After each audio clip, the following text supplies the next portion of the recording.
perlu sadar. Yang diperlukan di sini adalah satu, upgrade diri, yang kedua training yang masif, ya. Terus ketiga, kita perlu punya banyak wawasan. Yang memang di setiap bisnis kita juga perlu punya banyak wawasan. Yang penting gue punya niat baik untuk bantu orang. Terserah mereka mau berpikir seperti apa, nanti waktu yang akan membuktikan. Itu aja, bro. Kekuatan bertahan.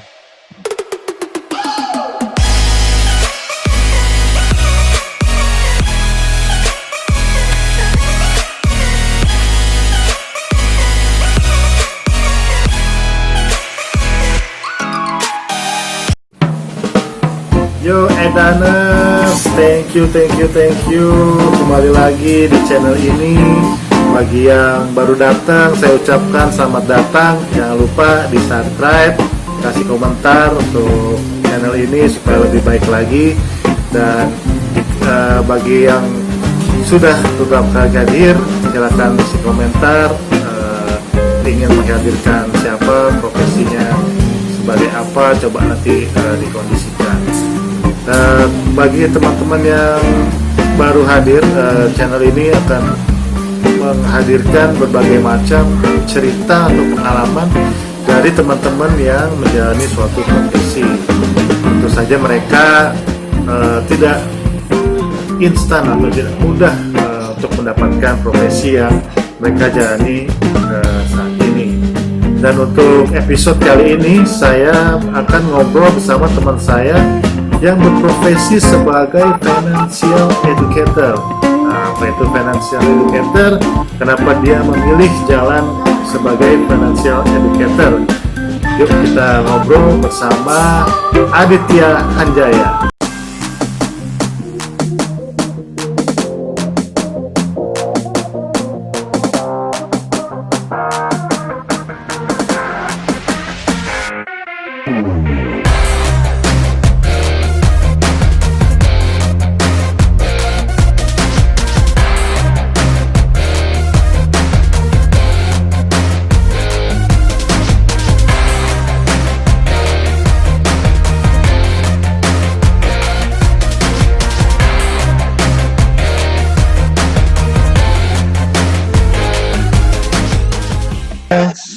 Sobat Wong Edan, kembali lagi bersama Edan and Friends. Kali ini saya bersama Aditya Hanjaya. Gelarnya panjang banget nih, bro. SEREP AWP. Wah, banyak, nanti biar dijelasin aja sama Bro Adit langsung. Halo Bro Adit, apa kabar, bro? Halo, baik Bro Anton. Sehat, gimana bro? Kabarnya? Sehat. Tuhan. Sekarang lebih enaknya dipanggil apa nih, bro, profesinya, bro? Sebagai apa nih? Gimana ya? Jadi sebenarnya yang perlu gue jelasin adalah memang ada beberapa orang juga tanya, Aditya ini profesinya apa sih gitu ya? Ya mungkin gue arbitrase profesi kali ya. Jadi ada beberapa profesi yang gue geluti gitu. Nah, awalnya gue sendiri, ini langsung aja bro ya cerita ya. Langsung aja ya. Oke. Awalnya gue sendiri berkarir di industri asuransi ya. Di sebuah perusahaan asuransi itu dari 2006 bahkan juga sampai sekarang gitu ya, di industri asuransi. Nah, totalnya adalah 14 tahun lah kurang lebih. Nah, jadi gue juga punya komunitas ya, dan gue adalah salah satu pendiri atau co-founder namanya Indonesia Financial Educator Community. Ya. Karena kita melihat di Indonesia itu, masyarakat Indonesia itu literasi keuangannya masih belum terlalu tinggi. Artinya orang-orang yang mengerti mengenai kelola uangnya gitu ya, itu masih belum terlalu banyak ya. Yang mengerti konsep hidup sejahtera itu juga masih belum terlalu banyak. Mereka kebanyakan punya uang, mereka langsung inklusi, artinya mereka langsung eksekusi ke instrumen keuangan tanpa mengerti secara spesifik kelola uangnya. Kurang lebih seperti itu, bro. Berarti apa tuh sebutannya? Financial educator ya? Iya, betul. Financial educator. Dari perjalanan karirnya juga cukup panjang ya. Selepas kuliah kalau dilihat sempat jadi wholesaler juga ya. Itu bisa Iya. cerita. Oh, jadi gini, Bro. Pada saat kuliah, gue tergerak itu untuk cari duit ya. Jadi untuk bukan hanya kuliah aja, yang dimana juga teman-teman juga kebanyakan teman-teman gue tuh kuliah, terus habis itu pulang, habis itu kuliah lagi. Yang notabene mereka juga masih tergantung sama orang tua untuk secara keuangan lah gitu. Nah, pada mulanya gue tuh memang tipe orang yang pada dasarnya memang tipe orang yang suka, yang nggak bisa diem lah, maksudnya dengan uang jajan yang terbatas gitu ya, gue punya inisiatif untuk cari lebih gitu, walaupun ya cukup sih, tapi gue nggak bisa ngapa-ngapain gitu, karena gue ngeliat orang kayaknya punya duit lebih enak banget gitu ya. Nah, jadi bokap nyokap kan juga bukan konglomerat, Bro, jadi ya bukannya orang kaya lah, jadi ya cukup aja, tapi gue merasa kurang deh kalau punya duit lebih ya, gue mesti cari. Nah, gue kenal sama pemasuk jam tangan di Indonesia, walaupun nggak gede sih dia, tapi ngambil barang dari orang ini nih gitu ya. Jadi gue jual jam tangan itu. Nah, itu berlangsung dari semester, kalau nggak salah semester 3 sampai lulus kuliah. Dari mouth to mouth gitu, jadi dari mulut ke mulut, nggak pasang iklan, nggak pernah, dulu kan belum ada sosmed, Bro, jadi iya, belum ada online ya. Betul, jadi jualnya referensi dari teman ke teman, habis itu bisa masuk ke kantor, itu juga nggak pasang iklan dari teman, ya bokapnya ada yang kerja di perusahaan, akhirnya gue suruh datang, akhirnya buka gelar tuh pakai koper, akhirnya mereka beli jam tangan gue. Gitu, Bro. Mantap. Itu harga berapaan tuh, Bro? Waktu itu? Dulu itu harganya bervariasi ya. Jadi dari harga 250.000 itu sampai harganya 4 juta, Bro. Kebanyakan ya. Itu gini. Jadi jam tangan yang gue jual itu bukan jam tangan original merek itu. Tapi original jam tangan, ya maksudnya asli jam gitu ya, tapi bukan asli mereknya. Tapi gue bilang sama mereka, sama para customer gue, bahwa ini adalah kualitas nomor 2, tapi kualitas terbaiknya. Kalau sekarang, orang tuh bilangnya, ya mungkin KW lah, tembakan lah. Dulu gue nggak pakai bahasa itu, ya. Belum ada. Jadi nggak ada. Belum ada bahasa itu, jadi masih awam banget, dan gue sendiri memang ambil kualitas yang bagusnya lah gitu ya. Karena jam tangan yang gue jual itu jam tangan kelas dunia. Kalau beli original itu ya harganya minimal aja 20 juta, Bro. Ada bahkan yang 1 biji 1 miliar gitu. Yang aslinya. Yang asli banget ya. Yang aslinya, originalnya. Nah, gitu. Oke, itu waktu kuliah jurusannya apa tuh, Bo? Emang udah marketing gitu? Ada hubungan sama jurusannya ekonomi, manajemen pemasaran, Bro. Wah, sesuai lah ya. Gak juga sih, itu naluri aja, maksudnya karena memang nggak kepake juga secara akademik. Kita harus manage, terus harus metode marketingnya pakai apa segala macam, itu kan ya nggak kepake, karena ya berdasarkan intuisi aja, kita lihat barangnya bagus, terus orang mau, ada marketnya, jual, ini gue juga suka jam tangan sebenarnya, akhirnya apa yang gue suka orang lain juga suka, ya udah gue jual. Waktu itu udah pakai target gak jualannya? Wah, gue bulan ini mesti jualan segini, apa sambil santai aja? Oh gini, target gue pokoknya 1 hari 1 koper habis. Gitu. Oh. 1 koper isi berapa itu? Koper kecil lah, dari isi 8, koper gedenya isinya 20. Oh, gitu. Pokoknya tiap lu bawa harus habis lah gitu ya? Enggak, minimal tuh ada sisa 2, sisa 3 lah gitu. Oh. Ya, dan di situ memang penghasilan cukup besar bagi anak kuliah. Gitu, Bro. Lumayan. 2,5 juga lumayan lah ya, yang beli juga.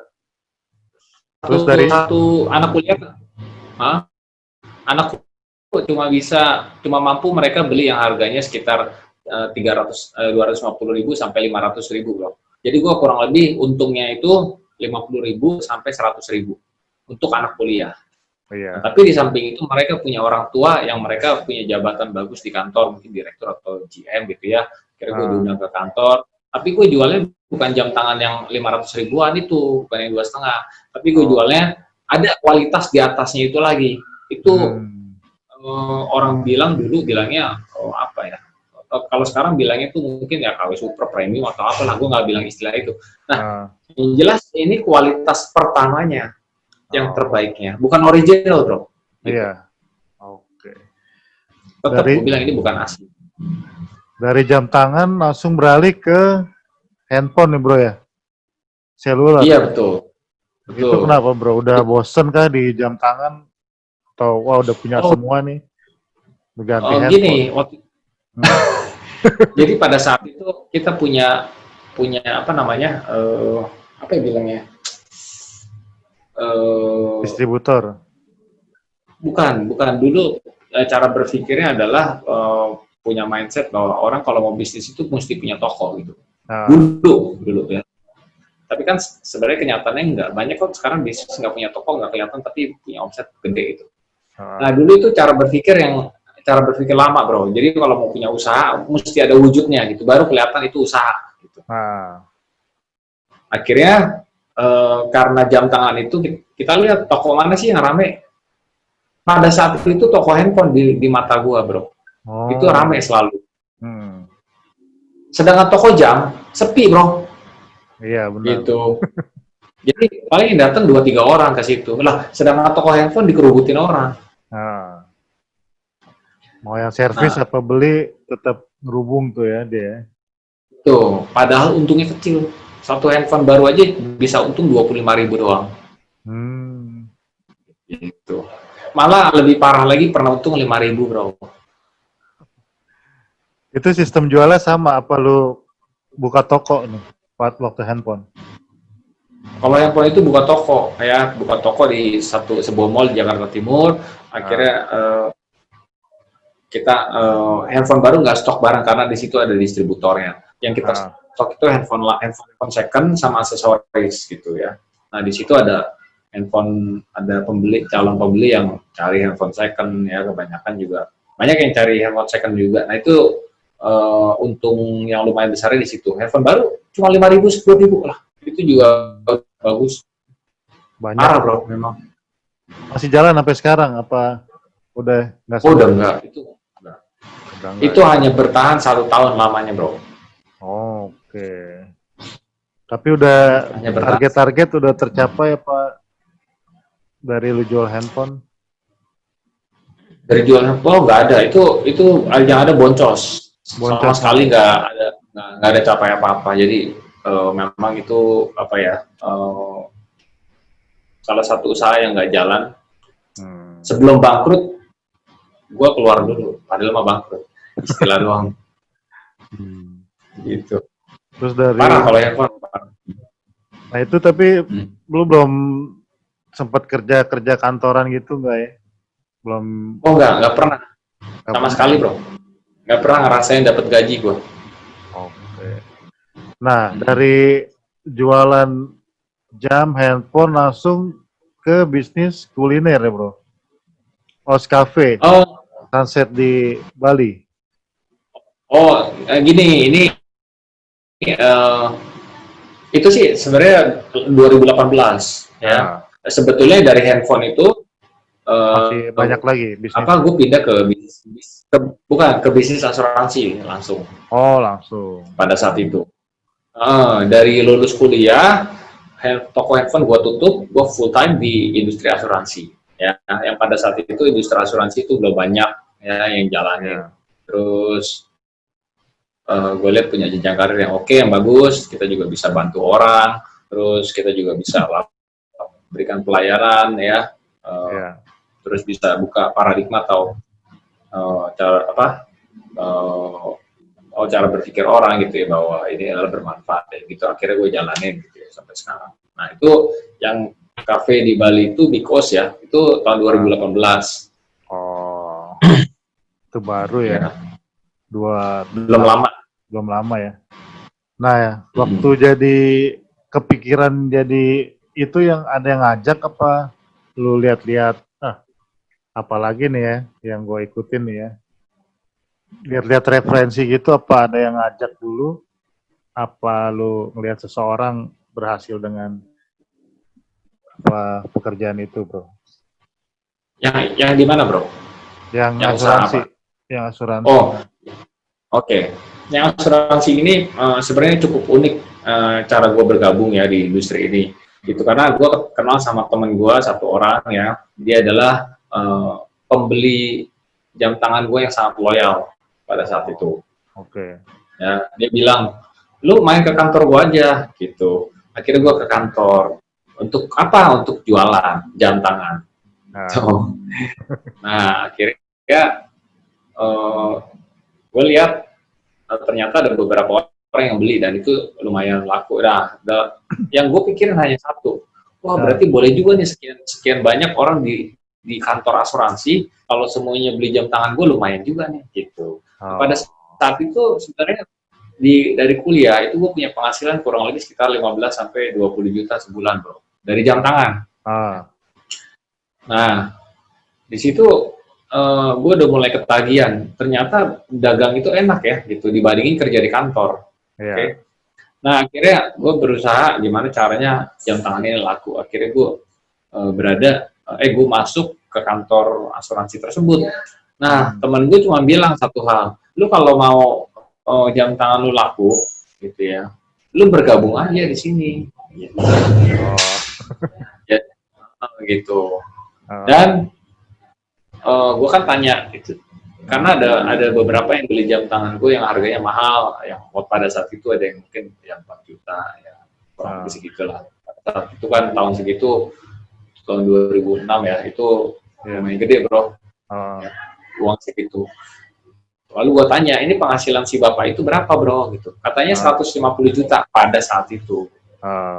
Gitu. Terus gue tanya, si ibu itu berapa? Gocap 50 juta katanya.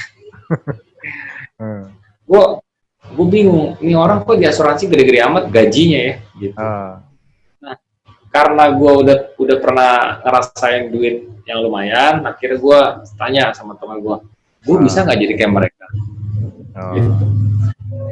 Jadi yang di pikiran gue pas lulus kuliah duit terus, bro. Gue pikiran gue masih liar tuh. Ya. Akhirnya ya udah gue bergabung. Oke, gimana caranya? Lama-lama ternyata di dunia asuransi itu penuh dengan training, penuh dengan pelatihan, sehingga pikiran gue berubah, mindset gue berubah. Akhirnya ya udah gue full time aja deh, jam tangan nggak usah gue kerjain lagi karena termasuk bisnis kecil kalau dibandingin asuransi pada saat itu. Akhirnya lu gitu. Menjalani asuransi ya. Ya. Ada trik khusus nggak sih, bro? Soalnya kan gue juga pernah sih dulu tuh, jadi nggak berhasil tuh. Mungkin karena trik gue kurang mantap. Kalau lu ada trik-trik khusus yang gitu mungkin yang bisa di-sharing? Orang kan kalau udah tahu kita agent apa-apa kan langsung memprotek diri kan biasanya. Wah, apa gue udah punya lah atau udah ada yang lain lah, biasanya kan kayak gitu. Oke. Nah, jadi sedikit gue cerita kalau di industri asuransi gitu, orang tuh identik dengan kalau ketemu kita, oh lu agent ya gitu ya, lu mau nawarin ya gitu. Nah, sebetulnya gue beberapa kali ketemu orang juga begitu gitu. Kalau ketemu orang, gue tanya sama dia, bapak kerja di mana, bapak usahanya apa, dia udah sebutin gitu. Kan saya ditanya balik, gue ditanya balik, bro. Sedangkan kamu apa, bro? Saya di asuransi, pak, gitu. Ya. Terus tahu nggak dia bilang apa? Dia bilang, oh saya udah punya. Bahkan saya nggak nawarin gitu dalam hati gitu ya. Maksudnya sampai sedemikian rupa. Maksudnya ketika ketemu, oh berarti orang punya pola pikir kalau ketemu orang ya identik ditawarin asuransi. Padahal kan tidak seperti itu. Kenapa? Karena industri ini sudah terlanjur tercemar gitu sama orang-orang di luar sana. Karena banyak oknum itu yang sifatnya memaksa, nge-push orang, terus ngejar-ngejar orang gitu ya. Nah, sehingga gue ter-challenge, bro. Gue jangan sampai jadi orang kayak begitu. Makanya gue coba lakukan apa iya sih memang di industri asuransi memang kerjaan yang suka nge-push orang gitu. Tapi ternyata nggak juga. Oke. Gitu. Nah, itu ada hubungannya kalau lu tanya lagi kenapa jadi financial educator. Itu kan ada di profil. Oke. Nanti ya itu ya. Mungkin orang nanti aja itu. Kalau belum merasakan manfaatnya mungkin mereka kadang nggak butuh gitu ya, kan udah ada BPJS apa gimana gitu kan, karena mereka emang belum tahu lah manfaatnya. Tapi kalau bagi yang udah ngerasain, gue sendiri juga udah ngerasain manfaatnya, ikut itu, iya nggak ada ruginya gitu. Nah lu buat yakinin mereka gimana tuh bro, step awalnya bro? Kan udah ada BPJS nih kan, kalau sekarang kan kayak gitu kan, perbandingannya BPJS. Iya. Nah jadi kalau dulu kan belum ada BPJS bro, dulu tuh 2006 tuh belum ada, sampai 2000, ya pokoknya lama. BPJS itu kan baru digaungkan ya kesini kan gitu, belum lama gitu. Nah jadi yang pasti ya, kita perlu tahu ya, kalau kita sudah memutuskan bergerak di industri yang namanya industri asuransi, kita perlu sadar yang diperlukan di sini adalah satu, upgrade diri, yang kedua training yang masif ya. Terus ketiga, kita perlu punya banyak wawasan. Yang memang di setiap bisnis kita juga perlu punya banyak wawasan. Tapi di industri ini beda, karena produk yang dijual pun itu kan nggak kelihatan, intangible lah gitu. Yang nggak bisa dilihat, nggak bisa diraba, nggak bisa dirasakan ketika nanti kalau terjadi resiko kan. Nah, tapi kan nggak semua orang sadar akan itu.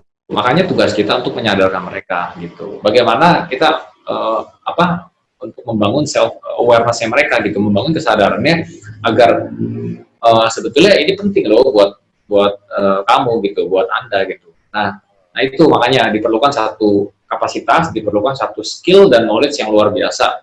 Jadi memang seiring berkembangnya zaman, seiring perubahan zaman juga gitu.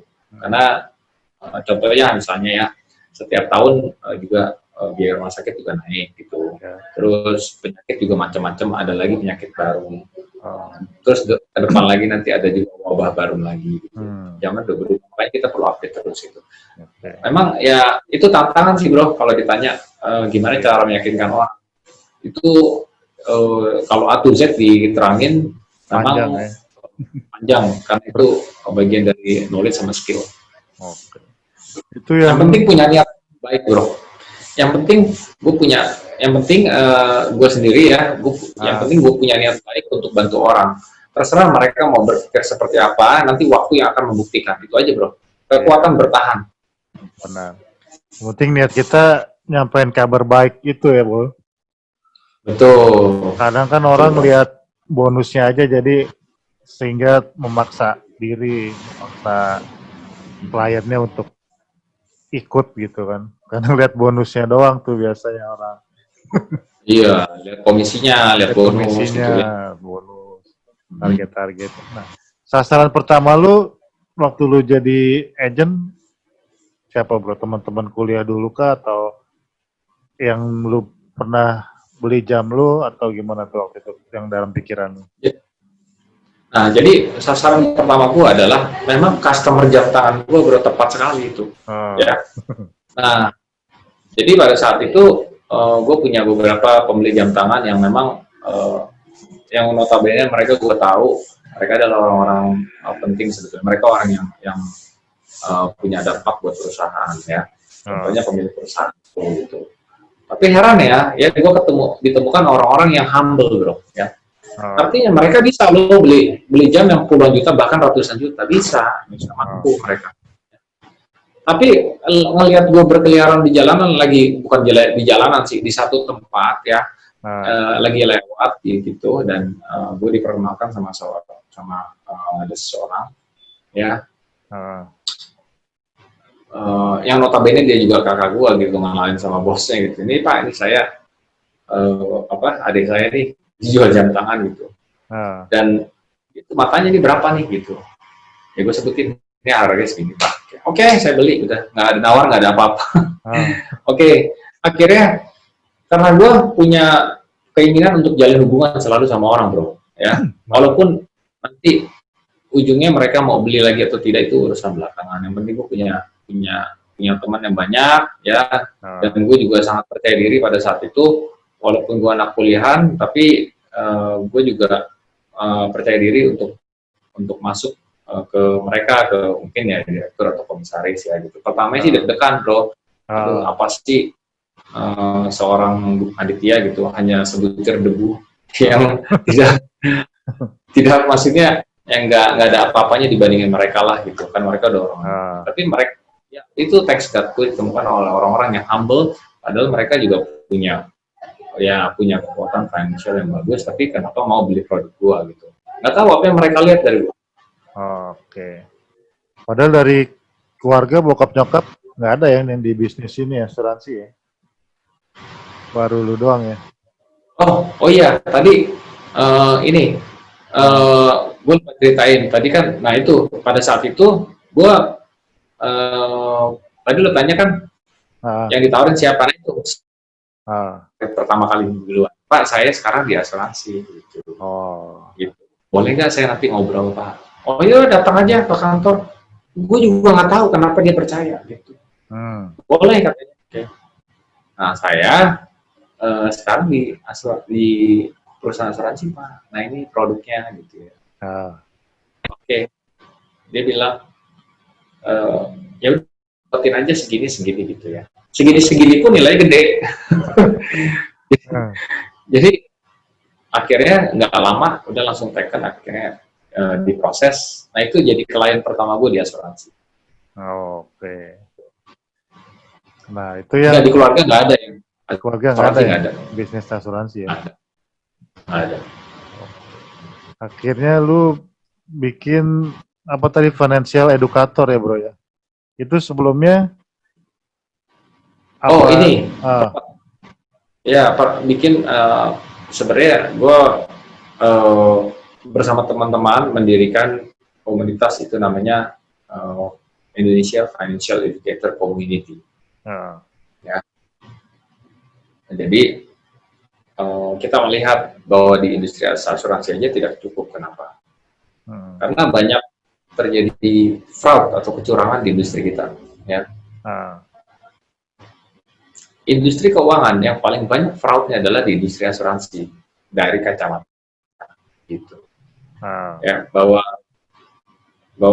orang asuransi banyak yang tadi image-nya memaksa, menawarkan untuk selalu memaksa dan ngejar-ngejar orang gitu ya. Nah, lalu nggak sedikit pun mereka yang bilang bahwa ini adalah kalau mau invest di perusahaan kita aja. Nah itu aja udah nggak tepat bro, judulnya aja perusahaan asuransi tapi orang diajarin untuk investasi gitu. Nah akhirnya dan itu sudah terdeliver kemana-mana. Pada saatnya memang perkembangan banyak yang kecewa juga memang di luar sana gitu, karena yang diomongin adalah itu hal yang nggak proper gitu. Nah, jadi dari pembelajaran tentang financial yang gue pelajari ya, bahwa asuransi investasi dan memang kita perlu ya orang tuh bingung, jangan sampai orang punya ekspektasi yang berbeda sedangkan kita tuh berada di industri asuransi. Nah akhirnya kita mau coba benarkan, kita buat satu komunitas di mana kita edukasi keuangan, tidak menjual apapun. Jadi dalam edukasi itu kita tidak mempunyai kode etik, tidak boleh menjual apapun. Termasuk nggak boleh jual asuransi. Oke. Kayak waktu kumpulin anak-anak di itu ya, yang waktu itu lu pernah itu salah satunya ya? Iya itu bro, salah satunya. Karena memang nggak boleh jual produk apapun, mau jual produk asuransi, investasi, apapun kita nggak boleh, karena memang kita punya kode etik seperti itu. Nah itu pembiayaannya dari mana tuh bro? Ya kita Amerika atau dari kita ada budget lah bro untuk itu. Gitu. Ada iurannya kah tiap ininya? dari forum itu? Kalau kalau memang kita masih bisa cover ya, kasih free ke audiens gitu. Nah, tapi nanti untuk uh, kita ada buat satu program yang nantinya berbayar loh. Oh, sekarang udah mulai tuh ya webinar ya, gue sering lihat tuh poster-posternya. Iya. Nah itu dari komunitas itu financial educator itu yang ngadain. Yang dari yang gue share. Nah, ya itu dari atau komunitas kita. Udah ada gitu. Perkembangannya gimana tuh bro dari beberapa kali webinar yang dilakukan? Oh banyak. Antusiasnya? Banyak, kita antusiasmenya memang tinggi, lumayan tinggi karena di saat ini apalagi di era pandemi COVID, di mana tuh kegiatan online itu sangat tinggi dibandingin offline karena kan nggak boleh berkumpul PSBB. Jadi dari situ kita bergerak ya untuk edukasi secara online dan sifatnya free ya. Dan kita sudah punya member itu di grup itu kurang lebih sekitar 200 orang lah yang stay di grup itu ya, menjadi bagian dari komunitas kita gitu. Dan perkembangannya kita juga terus adakan konsisten webinar tentang seputaran keuangan, bahkan kita juga meng-hire beberapa partner lembaga keuangan ataupun platform keuangan gitu ya untuk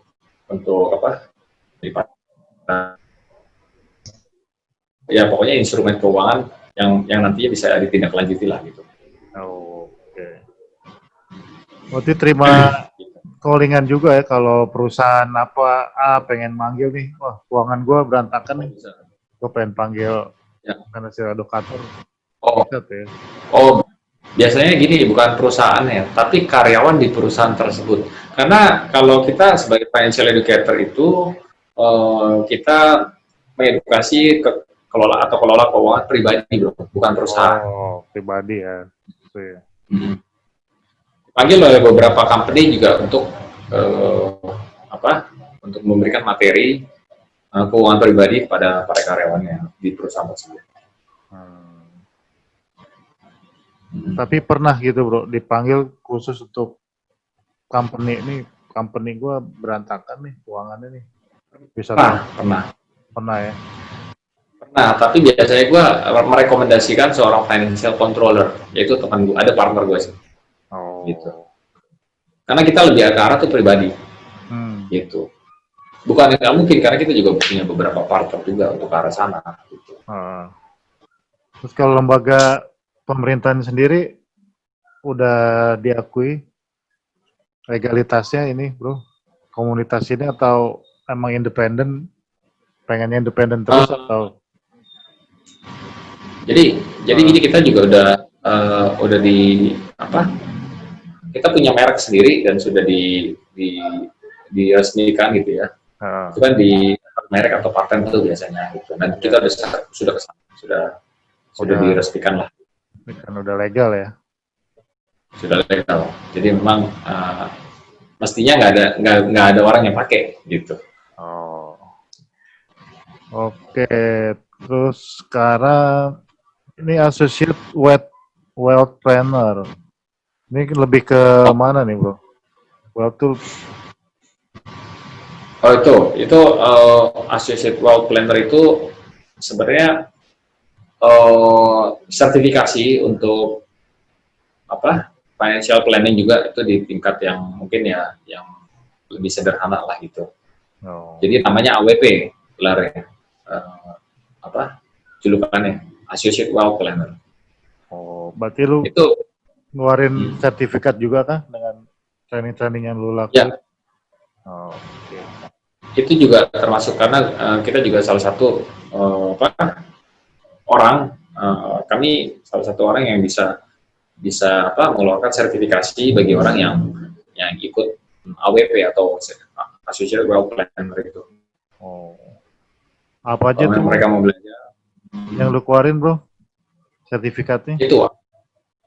Kalau kita sendiri sih baru AWP aja. Oh, baru AWP. Untuk sertifikasi itu, dan itu langsung di bawah FPSP Indonesia, Financial Planning Standard Board Indonesia. Oh. Okay. Nah, kalau yang di Glarus sendiri RFP itu apa itu, Bro? Planner juga, tapi itu kita nggak keluarin karena itu pendidikan yang gua ambil aja sih pada saat itu. Oh, benar. Beberapa tahun lalu. Sama yang WWP juga. WWP juga ya? Iya, Qualified Wealth Planner itu di luar ya? sertifikasi di FPSB Indonesia. Jadi gua ambil itu untuk melengkapi ilmu-ilmu atau knowledge gua di bidang pengelolaan keuangan atau financial planning. Oke. Sama ini sekarang juga co-founder of Indonesia Financial Educator tadi ya, di namanya ya. Effect ya. Effect. Iya. Financial Expert. Halo Vina apa nih, Bro? Itu salah satu platform keuangan sih. Jadi ada apps atau aplikasi yang namanya Halo Vina. Itu kita bisa ngitung tujuan keuangan, terus bisa contoh ngitung untuk ya tujuan keuangan kita lah, untuk kelola uang, pos-posin uang gitu ya kan anak. Kita arahnya tuh sekarang sudah edukasi ke sana juga gitu. Bagi mereka yang ingin menggunakan aplikasi tersebut ya tinggal download aja, terus tinggal maunya hitung apa nih misalnya. Hitung biaya menikah atau mungkin beli apa, beli rumah gitu ya, atau lain sebagainya. Oh, ini aplikasi nih, macam aplikasi. Dan kebetulan kami dipanggil sebagai financial expert Halo Vina gitu. Jadi mereka, jadi kita sebagai financial expert. Oke. Selain ini juga sebagai founder kuliner juga nih ya, Balkoni ya. Iya itu. Udah pernah main ke 4 gol, Bro. Nah, itu gimana, Bro? Nerusin usaha keluarga, pengen coba-coba kuliner, apa emang dari dulu udah suka bisnis ini juga, Bro? Oh gini, memang keluarga gua itu bisnisnya adalah family bisnis kita itu di F&B. Ya lebih tepatnya dulu orang tua kan di catering sampai sekarang. Nah, tapi untuk regenerasi dari anak-anaknya bokap-nyokap gue tuh nggak ada yang punya passion buat terus ke catering. Artinya, jadi kita kita cari bentuk lain lah yang bisa kita create yang lebih modern lagi, yang kira-kira kita suka untuk kita lakukan, dan kita juga bisa memfasilitasi orang-orang di sekitar kita untuk kumpul, untuk makan di situ gitu ya. Makanya kita buat satu coffee shop lah gitu, dengan menu-menu makanan juga ada di situ, ya supaya lebih seru dan ramai sih. Jadi kayak gitu kurang lebih. Udah expand aja dan udah mulai buka nih ya. Habis COVID sempat tutup ya. Ya, tapi kita lakukan protokol yang ada lah gitu. Dengan jarak, terus mesti pakai masker, hand sanitizer segala macam, itu penting itu. Nah, sekarang lihat juga, kalau dibilang mimpi lu udah tercapai apa belum nih, Bro? Kalau dari segi pencapaian, apa ada yang belum tercapai kah? Ini pertanyaan bagus sih sebenarnya. Jadi sebetulnya kalau boleh dibilang hidup gue tuh naik turun. Udah kayak jet coaster. Dulu jadi perjalanan hidup gue, termasuk perjalanan bisnis gue tuh nggak semulus yang orang lihat gitu. Gue juga pernah kehilangan duit ya pada saat investasi. Gue juga pernah ditipu orang gitu. Nah, artinya kalau kita terus kejar duit itu nggak ada habisnya, Bro. Ya. Duit nanti, nah ini dari yang apa yang gue pelajari, gue punya mentor, beliau mengatakan begini, Yang penting lu ngerti konsep rezeki. Konsep rezeki itu begini gitu. Tuhan udah kasih rezeki sama kita. Ya. Kita mau nggak jemput rezeki itu? Nah itu perlu ada aktivitas untuk jemput rezeki. Namun sebelumnya kita kan perlu tingkatin kualitas diri kita dulu gitu. Artinya kita juga mesti baik dulu lah diri kita gitu. Contoh misalnya kita juga mesti melakukan hal baik selama hidup gitu kan. Terus kita juga perlu bermanfaat buat orang. Kita juga perlu punya image yang baik di masyarakat gitu. Ya. Nah, itu kualitas diri. Nah, tapi jangan lupa juga kita perlu tingkatkan skill atau knowledge kita, ability, kemampuan itu. Nah, tanpa itu semua kan rezeki nggak akan datang gitu. Karena rezeki datang, rezeki segini itu kan tergantung kualitas diri kita sama ability kita yang tadi. Gitu. Semakin besar itu wadahnya, semakin besar rezeki yang akan kita terima gitu. Dan percayalah, rezeki datangnya dari Tuhan. Itu cuman hanya saja kita mau jemputnya seberapa besar. Nah, jadi kalau ditanya apa sih ya kalau udah tercapai semua, selama hidup gue punya keinginan untuk terus berkarya bro ya. Jadi ukurannya sebenarnya bukan duit lah gitu. Seberapa besar manfaat kita buat orang, seberapa besar kita berdampak buat orang. Karena ini terus terang orang di sekeliling gue sendiri udah banyak yang dipanggil Tuhan bro. Ini memang agak melenceng sedikit karena lu tanya, ya itu sih jawaban gue sebenarnya. Masih muda gitu. Kenapa bro? Tapi kalau cita-cita dari kecil kan gak kepikiran lu pasti kan ya, lu akan jadi financial educator nih. Oh enggak kepikiran sama sekali. Waktu kecil cita-cita lu sebenarnya bro? Kan mau jadi dokter, dokter, apalagi ya. Terus insinyur kan kayak begini gitu bro ya. Iya. Nah, anak kecil ditanya gitu ngelihatnya profesinya kayaknya oke nih gitu ya di TV dilihat gitu. Nah, terus makin gede kan karena pergaulan jadi makin kelihatan arahnya kemana gitu. Karena pergaulan bro. Karena di sekolah di kuliah pun itu gua lulus lama juga karena banyak bergaul gitu. Dan banyak bergaul sama banyak bisnis. Jadi banyak dagang kalau lebih tepatnya bukan bisnis lah gitu. Oke. Jadi makin kelihatan arahnya kemana. Yang pasti sih dukungan orang terdekat juga perlu ya bro ya. Wah penting itu, penting banget ya. Terutama ya keluarga lah. Supportnya ya buat biar lebih maju lagi ya. Betul. Karena ternyata memang keluarga itu besar pengaruhnya buat kekuatan mental kita terutama. Gitu. Kayak ada ini bro, closing statement bro buat teman-teman yang pengen ngejalanin profesi seperti lu nih atau yang belum menentukan profesinya nih. Apa yang harus mereka jalankan gitu untuk menjadi seseorang? Oke, kalau gue punya prinsip kita ini perlu bermanfaat buat orang banyak gitu ya. Perlu punya dampak untuk banyak orang, terutama lingkungan di sekitar kita gitu ya. Jadi kalau ngomongin duit itu relatif, uang bisa di apa ya?